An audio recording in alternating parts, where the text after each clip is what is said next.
How's the market? Austin, Texas real estate market update. Let's go. Jumping in on the March 2025 numbers. Now, there's a lot to report. So I'm going to go through the Travis and Williamson County numbers quickly and then provide some commentary on whether it's a good time to buy or sell real estate right now. We're in the mid-spring selling season, and there's a lot of questions around interest rates and the economic factors on whether it's really a good time to buy or sell right now. So we're gonna jump into that, but first let's jump into the data. I'll move through it very quickly to make sure that we get to the meat and potatoes, which is questions around the market. Now, Travis County currently sits at a median sales price of $529,000, 950. So $530,000 median sales price. Now that's up 15,000 from February, so up 3% in just 1 month. Closed sales are up a couple of hundred homes, 1,117 homes sold for Travis County.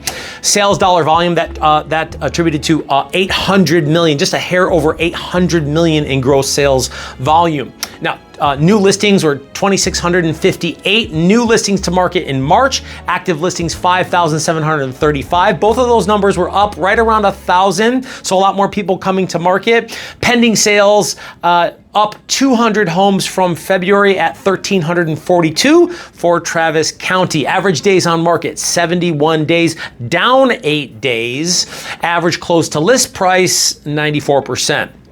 All right, so lots of activity in Travis County. What we could expect for this time of year as far as we are seeing more busyness, more new listings, average days on market creeping down. All right, let's look at Williamson County numbers. Median sales price $418,000, up just $3,000 from the prior month, but hey, we're headed in the right direction.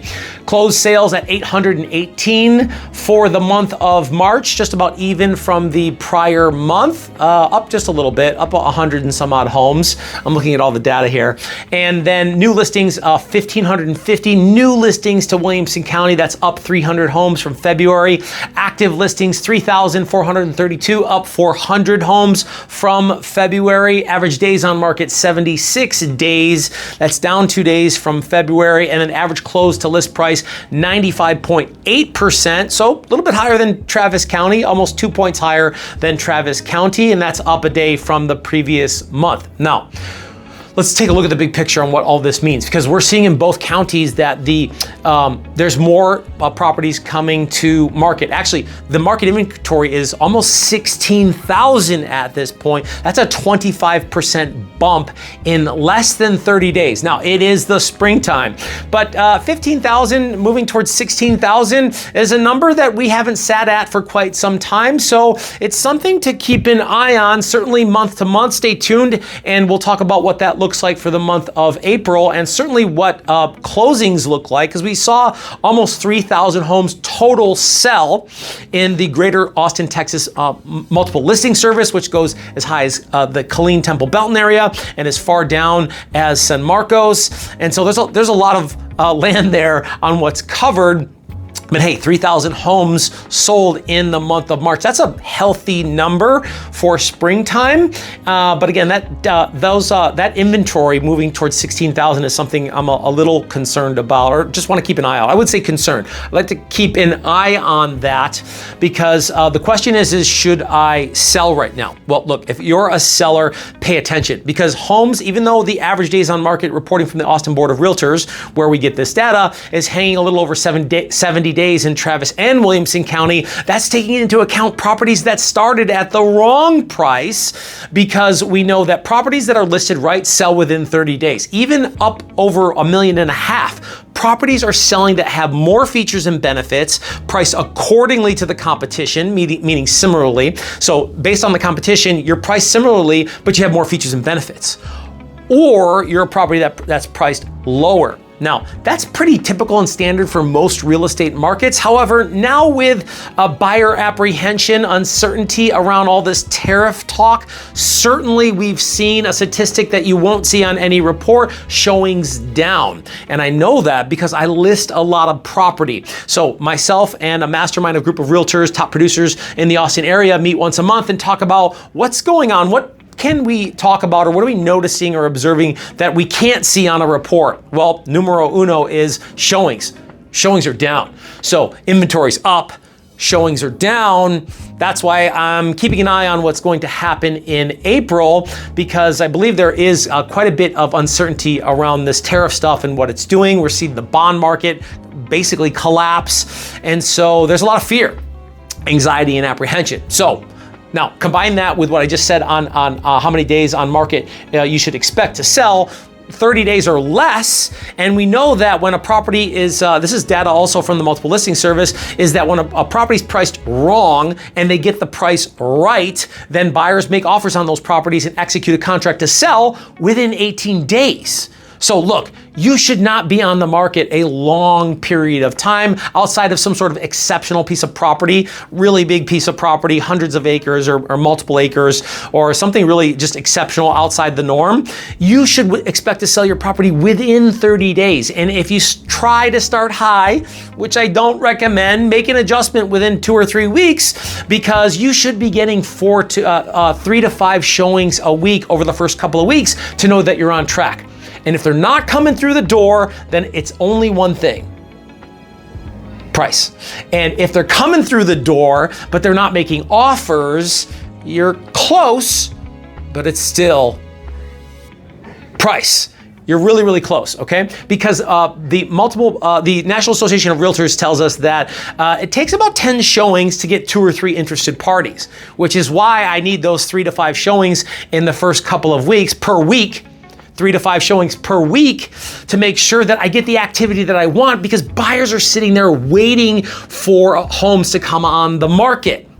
And once you get past that first initial group of buyers who are waiting for properties to come on the market, first couple of weeks, then activity begins to drop off, and less buyers, less opportunity. Longer on the market, worse perception in regards to seller may not be motivated. Maybe there's something wrong with the house. Let's offer something really low. All things you don't want to hear as a seller. So make sure that you're having a conversation with a professional who can give you insight into your neighborhood and what to expect on days on market. But to know that this should happen sooner than later, because when I sell sooner, I sell for more. And that's absolutely what you want as a seller.